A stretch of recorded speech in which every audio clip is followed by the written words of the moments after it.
Anem a començar el ple extraordinari de l'Ajuntament de Benaguasil, que s'ha convocat en un únic punt de l'ordre del dia, que és la proposta de l'alcaldia relativa a iniciar el procediment declaratiu d'incompliment dels deures urbanístics causats per l'agent urbanitzador, la Mercantil Benaguasil Urbana SL, a l'Ajuntament de Benaguasil. Intervencions per part de Ciudadanos. Compromís. Una qüestió d'ordre, senyor alcalde. El grup socialista... Espera, perdona un moment. Li havia donat la paraula a Compromís, per si que tenia alguna cosa a dir.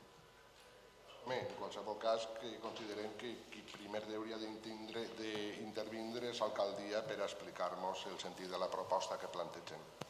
Que vostès no l'han pogut llegir o no l'han pogut estar? Llegir-la sí, però entenc que en la comissió informativa estiguereu. No vas poder estar a la comissió informativa. Els horaris als que vostès plantegen les comissions informatives, igual que aquest plenari, a molta gent ens impedís poder acudir a les mateixes. De fet, per supòs que volgueren que costara en acta la protesta del grup Compromís. En les comissions tots treballen, no està ningú alliberat i acudixen tots. Que se treballa o que no se treballa, això és un xull de valor que vostè fa. El que trobem inusual és una realitat, no és un xull de valor. Molt bé, perfecte, no vaig entrar en debat en això.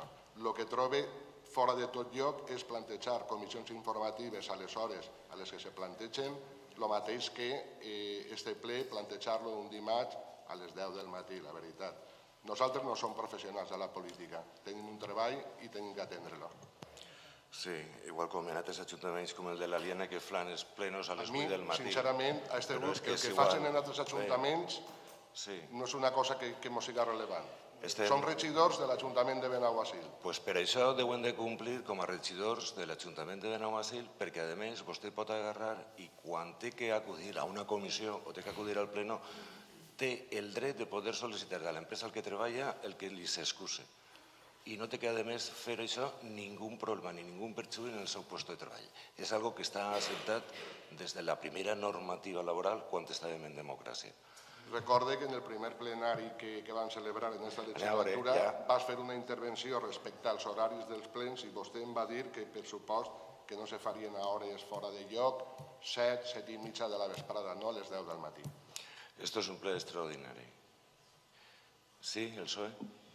El PSOE, al amparo del artículo 92 del ROF, presenta y os solicita que se retire el expediente por no haberse respetado el procedimiento establecido al no agotarse el plazo de alegaciones en trámite de audiencia establecido en el acuerdo plenario de 30 del 8 de 2018. A veure, són dues coses diferents. A lo millor el PSOE no s'ha donat compte.